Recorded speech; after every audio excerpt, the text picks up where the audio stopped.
So,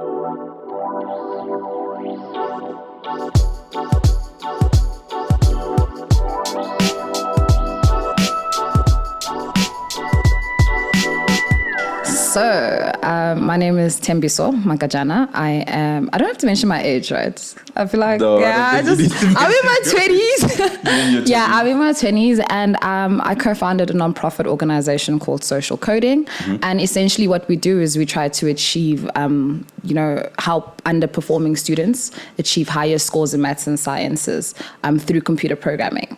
So we use gamification, AI, and blockchain to teach a lot of maths and science. We're going to get into it. But I really want to get to know, how you got here. Cool. What's the journey been like to getting here, and just, your background. So, what did you start out doing? So I graduated in a bachelor's in accounting from the University of Pretoria, and I went on to investment banking at Goldman Sachs here in Sandton. And it was incredible experience, but it didn't give me that drive, or I just didn't feel like I was living up my purpose.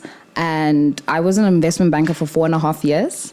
And one Christmas, I sat down with my niece and asked, what do you want to do? What do you want? And she's like, I want to be Steve Jobs. And I'm just like, you want to be an old white man? What are you saying?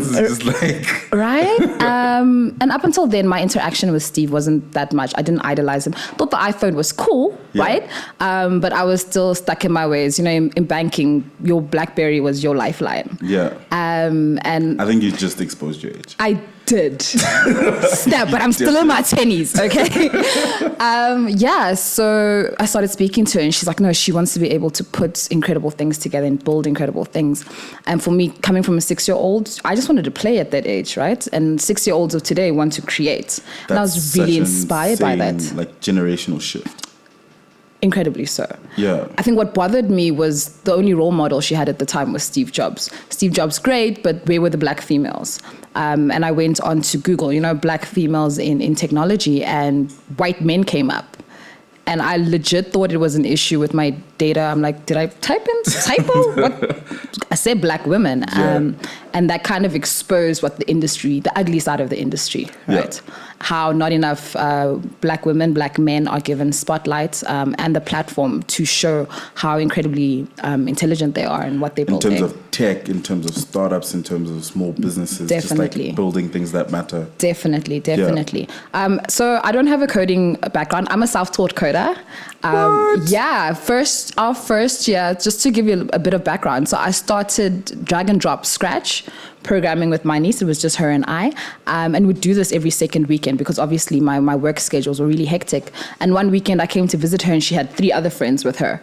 So, so it was like, listen, I think we can do this as a squad. Yeah. So I love to joke that social coding started with 4 girls and 1 laptop, and it was really, really fun. But then again, more kids wanted to join because she was at school and she was telling them about this. And I was like, okay, fine, maybe I kind of need help here. Yeah. Because one thing I've realized is that if you want to do something that you're incredibly passionate about, make sure you're in the know. It's not enough to be passionate about something, because the people that you're teaching you'd be teaching them at a disadvantage if you don't know your subject well. So I did a lot of research, and Twitter is amazing. I put out this terrible poster for volunteers to join my little organization, my gang of 1 person, 1 laptop, and 15 girls at the time. Yeah. And the response was incredible. So people were literally just like, we want to be part of this. We really want to do something here. I genuinely believe that people everywhere want to help in their own capacity, right? And being given the chance, and that's what social media has done. It's allowed us to put out a platform where people can raise up their hand and say, hey, me, I'll do it. So I had quite a lot of people join in the beginning. But then one thing you realize about your business is culture fit is incredibly important. Oh no, culture fit is everything. Definitely. So we started out with about 80 volunteers. And 80 volunteers? 80 volunteers in the first year, and we only had 15 kids. Literally just to help kids learn how to drag and drop, learn how to code. You had 80 people just go, listen, put up their hands. I want to do something here. I want to help. Not just 80 people. I had 80 females.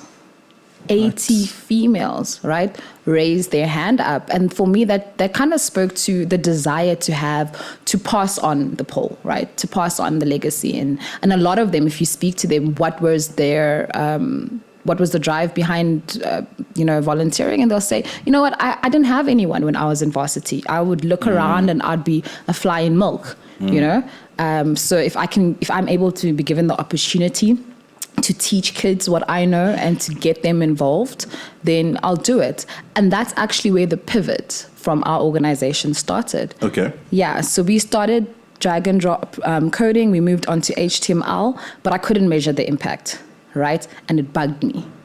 Oh, yeah. Yeah.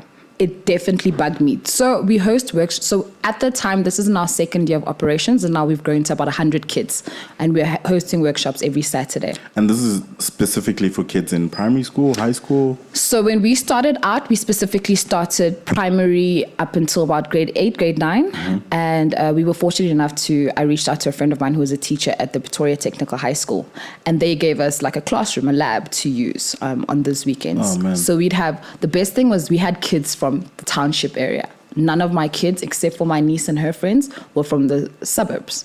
The rest were all from townships. So Alex, Mamelodi, Atteridgeville, which was incredible for me because you had all these kids with a desire to learn. It was a bit frustrating because in the beginning, you spent about a week teaching them how to navigate a computer. And that was another shift. That's literally just a different level now. Definitely. That was another and I'm so thankful for the lessons that we learned. If I can just relay a story to you. Please. When we started expanding, we decided, okay, we're going to go into other provinces. So we went into the Northwest, and I hosted a 2-day campaign, awareness campaign around coding. And I'm like, okay, if you guys want to join us, you can sign up here, come after class. None of the kids came. This is in Northwest. Okay. Principal had given us the assembly hall. We had addressed 500 kids and not one signed up. What do you think that was? Oh, I'll tell you why that was. So I think in my nature, I always want to know why something works and why it doesn't. Yeah. So a week later, I went back to the school and I'm frustrated because we put on the whole shebang. We had posters and banners and we had free food and they ate the food. Look, but they didn't come through. I know all about events. Yeah. And it's painful, especially when you're doing it more from an impact perspective, where you're going, you know what, let's do a workshop. Exactly. So I remember we did a workshop thing in Soweto, literally, how to build your business online with Google. And we had, the chairs are laid out, the food is ready, the posters are good. And one person comes in. At least you had one. Look, we had one. And literally we were just look, he's here. Yeah. There's still value in speaking to that person. Yeah. That person came here, they showed up. Yeah. So what happened with your story though? So when I spoke to the principal, she let me rant and rave for a good 15 minutes. And she says to me, she's like, Thembi, what you need to understand is in an area like this, it's all about priorities, right? People don't care about coding, the fourth industrial revolution, if they can't even switch a computer on, right? They don't even care about this stuff if they can't even Google. And that created a shift in my mindset to say that as social entrepreneurs, we always want to be a hero in this big story. We want to change the world. You want to change the world, but you don't know if the world is ready for changing. Not even that. How many social entrepreneurs have you spoken to and their desire, what drives them is to change the world? Definitely. It's impact. Exactly. But the problem, I believe, comes in when you approach a community at the point of your wants and not their need. Oh. Right? Yeah. So I had to learn what is the need. And the need was computer familiarization. Literally computer literacy. I want to learn how to even use the thing. Exactly. But the reason why I emphasize on familiarization, right, is because and I'll get into it, as we started monitoring and evaluating the impact that we were doing, we realized relatability played such a huge role. When kids can't relate to something, they completely reject it. IQ doesn't matter. This could be the smartest kid in the world, but the minute they can't relate, they reject. And we decided that, we're going to make kids familiar with computer, with technology, comfortable. Because once they're comfortable, it's like the wall in their mind just breaks down. Oh, man. So what we started doing with our workshops is for the first day, we'd send a computer keypad. I don't know if you guys still know what that is, because y'all are out here with the MacBooks and swipe up, swipe down. Swipe down. No, I think I completely agree with you. Yeah. Right. So I remember just only one person in my family having a computer, like my well-off cousin that lived way away. Yeah. And literally the first time I saw it, I was just like, this is incredible. What is it? What is it? I want to learn how to use it. Exactly. Because before that, it's just like TV games, which is an intro into more technology. But like, once you get that first computer, which I remember my mom buying a computer, and I was just like, what am I supposed to do here? But like that process of having it and being able to be curious as a young person, just going, okay, I'm going to switch it on. Yeah. After I switch it on, I'm going to try and press this, push that, maybe do this. Like literally just opening your mind up to going, I want to know what I can use this thing for. Exactly. But more than that, I want to know what it can do for me. For me, love it. And that's the kind of, what came to you naturally without somebody teaching you and telling you about. Yeah. That's the kind of fostering of thought environment that we try to provide for our kids. And when we decided that, okay, how do we make this more impactful? Because we got to a point where we were hosting workshops with 500 kids, right? But 500 kids coming to your coding workshop doesn't mean 500 kids have been impacted, right? If only 4 of those kids walk out with basic HTML coding knowledge, then only 4 kids were impacted out of that 500. And that's a lesson that I feel social entrepreneurs really should sit down and analyze, right? What is the impact here and how am I measuring it tangibly? Because I always feel if we can call corporate firms and say, you know what, we need your audited financial statements. We need to do the same with social entrepreneurs. Where's the audited impact, right? To actually show what you're actually doing. And that it's helping because... So one of the reasons why I don't like to refer to our organization as an organization that teaches how to code is because coding is a byproduct of what we do, right? Our biggest core aspect, which is tied to our goal, we want to produce 1,500 engineers in the next 5 years. Right? We're very specific about that. Everything we do is tied to that because it's not enough for me. I teach you to code, then what? Right? Then what? Then what? We need to be specific. What is the skills that our country, the world, our continent needs, right? Because if we're going to achieve the goals that we've set out for ourselves as an African continent, then we need to be intentional about it. And intentionally educating the young people for that future. Definitely. So that's something like I'm always wrestling with. Like, for example, literally every single minister's speech now is just, guys, we are taking this country into the 4th industrial revolution. Innovation. And there's innovation. Creativity. Technology. All the words. Sam, listen, I can quote verbatim. Literally, just like, guys, we are doing this thing. And then if you actually go into what they actually say, you realize, wait, you don't know what you're talking about. But not only that, you are literally just saying this because you think this is the right thing to say. Yeah. Versus actually doing things that impact what that actually means. Exactly. Like going into 4th industrial revolution without even going, okay, what's the level of computer literacy? Yeah. Like I think there's this over emphasis or over just like obsession of going, if people can use phones, I'm sure they can use computers. But it's like such a completely different paradigm. And also just like, what are they using those phones for? What are they using those computers for? And just like, there's this weird misunderstanding and misalignment. Definitely. Of like what we should be doing versus what we're doing right now. Yeah.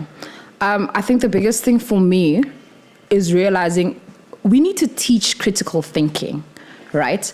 And critical thinking, I believe, has a basis in maths and sciences. I will always be an advocate of maths and science because maths and science changed my life. It allowed me to go to university. It allowed me to study what I'm studying, right? A lot of kids aren't given that opportunity. And I'm not saying everyone's route is education, right? But education gives you a pretty great stepping stone, right? And one of the reasons why we're specific about what our goal is, when we say we want to produce 1,500 engineers. I'm talking 1,500 female engineers, right? We're very specific with that. So for example, we currently in our program have 1,095 kids registered who write. So we write pre and post assessment tests, right? Okay. And what that essentially does is when the kid joins the program, they give us permission to now be in contact with their school and to receive their reports. It helps us monitor what they're learning in these Saturday workshops. Are they able to apply that learning academically? If they're not, then we're wasting our time, right? You come to a workshop on a Saturday, you're taught how to code, build a website, but you go home and there's no computer. Where's the impact? You have to wait 7 more days before you touch a computer again. Makes absolutely no sense to us. So one of the things that we did is I'm very fortunate enough to have a co-founder who's passionate about education. She's an AI developer. Thank you so much. She's an AI developer at APSA, and she created our first non-tech-based curriculum, essentially teaching input and output code on a blackboard, right? What? Insane. And I think that's what's given us a bit of prominence and allowed us the platforms that we're given, because we've done all of this self-funded, right? Another thing that was important for us was to move from a donor-driven model. So like I mentioned, we're a non-profit company. And that was an issue in the first year because you're relying on these people to give you money. And when they don't, your beneficiaries suffer. Thankfully, coming from an investment banking background, I was like, hell no. This is not going to work. No. This is not going to work. So we had to relook at our model and say, how do we change this into a services generating model? And we were fortunate because we're an NPC and not an NPO, we're allowed to render services, right? We're just not allowed to take any dividends from it, but we're allowed to render services and build profit for the company, which is regenerated into the company. We changed our model in 2016, and in 2018, we hit our first revenue over $1 million as a non-profit company. So what kind of services are these exactly? So we're advocates of impact investing, right? And essentially what that is our clients, we have Exoro, the mining company, right? Some of our clients have vested interests in communities. They have a CSI budget to spend, but none of their programs are impactful because they're not recording data, and we're into big data. That's our thing. So essentially what we do is we provide consultation, feasibility, and reporting for them. And we go out into their communities. So for example, with Exoro, last year, 20 kids from their program with us matriculated for the highest number to matriculate from Lephalale through our program. And That's of that, crazy. 25 of them have gone on to study engineering, with one doing nuclear sciences at Wits. That's insane. Yeah. And that's impact, measurable. That is measurable impact. And that's what we sell. We sell measurable impact as an organization. We don't sell coding. Coding is great, right? But to what relevance? I have one kid, when we did an interview with YoTV, one of our kids was with us, and she went on to say, the greatest thing that ever happened through social coding was the fact that she was able to Google and help her father get a job. Right? Literally just that. Yeah, and she codes in Python. She's a 14-year-old who codes in Python. And that didn't even come into her mind when they asked her, what's the most impactful thing since you joined this program? The most impactful thing for her was being able to Google and help her dad get a job. That's insane. That's insane. Yeah. So, you're doing all this work, which is incredible, right? And hard. Really hard. What's your take on social entrepreneurship right now? What's the state of it? What do you think? Where do you see things going? How do you see things working out? I love how we've moved into an era where people want to do more impactful work, right? Get a profit, but still do good at the same time. My biggest gripe is going back to the measurement of impact, right? How are you measuring what you're doing? It's easy to measure money, right? Profits tell you your storyline, but the work that you're actually doing, how are you measuring that? The state of social entrepreneurship in South Africa is a bit worrying for me, because every other day you have this organization coming up claiming to do good, but they don't essentially tell us how, and you don't see what the plan is, right? So for me, I would like more companies to be transparent about what the goal is. If you're an organization that teaches coding, for example, to what end, right? Is your goal to ensure that the next 50 nuclear engineers on a world platform come from South Africa through your program? Or is your goal just to teach how to code? That's very generic for me. Like code and then what? So I think we need to be challenged to be more specific about what the goal is. And also measure that impact as well. Definitely. I mean, I will always be an advocate of sustainable philanthropy. And the reason why I say that is because that's what's going to set us apart. Because currently we're in a state where our government is trying to turn us into this Western version of Silicon Valley. And you can see that with the nicknames Silicon Cape, Silicon Derbs. Why? Silicon Jersey. Why? Why do we constantly have to be this mirror image of the Western world? Why can't we come up with our own names, be our own thing? So it's incredibly important for me that we establish our own DNA on our social path and reinvest. Like even if you are a for-profit company, a majority of your money, I think, and believe should be reinvested into your programs and ensuring that you're providing world-class programs. You were asking me earlier, if I'm affiliated with, the Innovation Hub and all that stuff. That is great. What has taught me going out on my own is creativity. If you're given a budget for 50 Rand to shop, you are going to be creative. Like you are going to look for bargains. Yeah. And that's what doing it on your own does. I think that's definitely something I wanted to go into. Is just like, are you looking at programs that can help you sort of pivot, sort of, reposition, sort of scale the work that you're doing? Definitely. And if not, why? Okay. Yes, then why? Yeah. Which ones? Yeah. If not, then why? It's a little bit of both, I think. Okay. My biggest thing, I've always been like an A-type. So I've always had something to prove. I think that's one of the reasons why I went into investment banking, because I was told it's a predominantly male industry. And I was like, oh, really? I'm gonna come shake this. I want to break this. Definitely. And when I went into social coding, it wasn't for us to be detached from every other program, but it was for us to learn not to be dependent. Right. And in order to do that, I needed to figure out, if we're doing this alone, how do we do it alone and still survive? Because the truth of the matter is, you'll knock on so many doors in the beginning. Nobody starts out a business and wants to be alone. Nobody. But for me, somehow, for some reason, every door I knocked on shut in my face.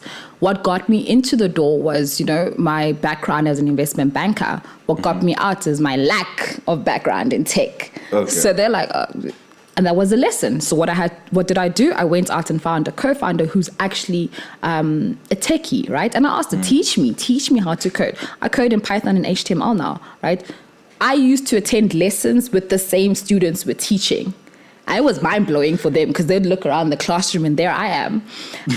But at the same time, I think it encouraged them to be able to step out and make mistakes. I started out in the beginning quite alone.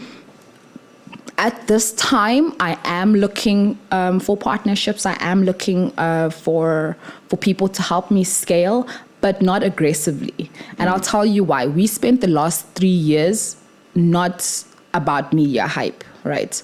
We spent it perfecting the product, and the product is the curriculum and the data collection. That is what impact. I believe it's the outcome, but not the product, right? The product was essentially for us ensuring. So we spoke to university lecturers. We spoke to people in higher education. We have people on our board, right, that have been lecturers, that are doctors and have been lecturing for 45 years plus, who help us develop this curriculum. And all of our money went into paying for that because we wanted to ensure when we teach content on Saturdays, it's content that these kids will not only be excited about, but will help them pass their exams, right? So that has been the whole shift, creating an environment. So we have in our workshops, you'll see a lot of like bean bags. We try to do the whole Google setup thing because a lot of kids have never even heard of Google. And when they walk into these spaces, these tiny rooms with like, candy floss machines and slash puppy machines, they're like, what? So you're literally engaging them in different ways. Listen, you need to manipulate these kids sometime, yo. You have to get them bought into what you really want them to be doing. As a man, it is generally a lot easier, and even as a boy, it's a lot easier for you guys to get involved and interested in things that seem complicated. Okay. If you look at, there was research that was done where two babies were put together and a remote was given to them each. And the boy took the remote apart in the first 5 minutes. The girl ignored it completely. Right? So as much as people would argue that, girls are just like boys and just as creative, research has shown that they need a little pushing sometimes, right? And that's what we try to do. We try to foster an environment that will encourage creativity, So what we do as well, we've put a lot of remotes and stuff in the rooms, and we tell kids, go in there and break stuff up. And the girls will look at you like wide-eyed, like, break it. If I did this at home, my parents would kill me. Completely different game. You don't have to tell the boys twice. Like, before the sentence is even out, they're already breaking shit. They're already breaking stuff, So it's things like that. And if I can just say, social entrepreneurs, especially those that are in the tech space and that are wanting to pass on knowledge, you guys need to be creative, right? Yeah. Don't be afraid to get your hands dirty. Don't be afraid to do things out of the norm, right? You attend a lot of workshops and people are telling you this is how you run a business. Your business is yours. The DNA will be different. I think passion and drive will take you so far. There comes a place where you need to actually put in the work. You will. For those of us in the nonprofit space who know, there will be times when you're taking money out of your own pocket. Even social entrepreneurs who are for profit, you're taking money out of your own pocket. There are times when you're sitting and you're wondering, is this even worth it? People don't come to your events. People don't listen. Twitter is wild with the support black business thing, and you guys will retweet and do what, but you don't do anything beyond that, right? So social entrepreneurs need love, guys. Like, we need love. We love your retweets, but we need your money as well. So even those that are not in the social entrepreneurship space, I encourage you to look for people, find out what people are doing or what people on the ground are doing. If you're running a podcast, then, subscribe to someone's podcast. Offer to sponsor. Exactly. Offer to sponsor. Find a mentor, find a mentee, and pass on your knowledge, not only in form of money, but also in form of, this is what I know, this is what I've built. I would love to learn about the podcast industry, and not for myself, but for my kids. I mean, look, it's putting up a microphone and recording what you say.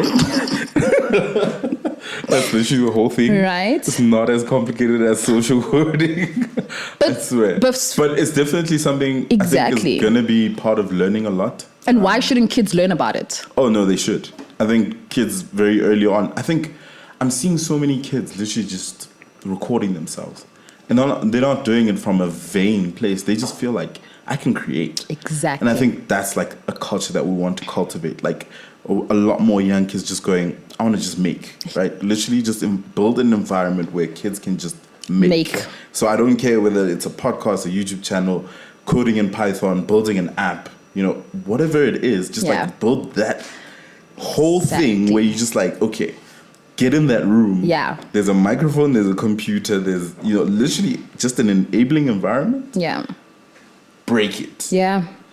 So that's just like the shift that needs to happen. I don't know where it needs to happen or at what scale, but just like, I think this continent would be like so much more served. Can I switch it up and interview you? What? No. Well, I have a question, right? Okay. That is so, what you're saying has just triggered in me. A lot of people define technology as building apps, right? Building the next big thing. And when you said creativity, it just hit me. Isn't that what tech is supposed to be about? Creating, right? Why do you think the hype is centered around coding and not other aspects of tech? So I think right now we just exist in this weird time where, like you said earlier about the whole Silicon Cape, Silicon Jersey, this mimicking culture. Yeah. Right? And that's rooted in what's happening in America right now. What's the hottest thing? Startups. Yeah. Literally everyone is just going crazy. But Startups. And most of those startups are apps, technology that's very, very linked to just building products for people to use. Right? Yeah. And I think we're just mimicking that, unfortunately. I think there's so much value in opening it up a lot more, right? I agree with you. Literally creating an enabling environment where someone goes, okay, I want to make, but not limiting what they should be making. Yeah. Right? So that's a massive shift in mindset, a shift in policy even. I agree. Because you're seeing so much investment in, let's do incubators for startups, let's do this for startups, do that for startups. But like, I'm not seeing enough, for example, incubators for creatives. Yeah. Incubators for traditional businesses. If you saw a lot more of that, you'd create this enabling environment where you're going, look, guys, everything's here that you need. You choose the path. Yeah. We're setting it too much. Just styling what we think we need and just going, okay, we need you to fit in this box. If you don't fit, we won't support you. And like, that's where we've broken things up. Yeah. Unfortunately. My interview is now over. Just by the way. Okay. That was great though, yeah. Felt like Oprah there for a second. Thank you very much. Did you? I did. Really? Yeah. I don't really feel like Oprah. You feel like Mash, which is great. Do people actually see you in the street and be like, yo, what's up, Mash Startup? Yeah. Really? They call me Mash Startup. Okay, final question. Yeah. Where do you see things in 10 years? Personally for myself or the industry? Let's round it up. Okay, if I look at social coding, I'm going to self-promo here, but I genuinely believe that we would have reached our goal of 1,500 female engineers. So just to expand upon that, so we're looking at 3 specific areas: nuclear energy, solar power energy is what energy again? Renewable energies. There we go. Yes. Yeah, as well as software development, right? I believe we would have reached that goal in 5 years' time. So 1,500 female. 1,500 female engineers. African engineers. Yeah. So we're looking to expand. At the end of the year, we're actually setting up cells. We currently have cells. We have 78 cells across South Africa, in Eastern Cape, Northwest, Limpopo, as well as Gauteng. And we are looking to set up cells in Zambia later this year, because I went to high school in Zambia. So I do have a bit of a base there. And we're looking to expand to Zambia at the end of this year. But in 10 years' time, I believe there will be a social coding program in every country across Africa. And I also believe I will no longer be working for social coding. I think my plan is actually to retire in three years, and I want a girl from our program to take over. So we're in the process of grooming girls to be the next founders of social coding. Founders will rotate every 5 years, and they will come from girls within the program.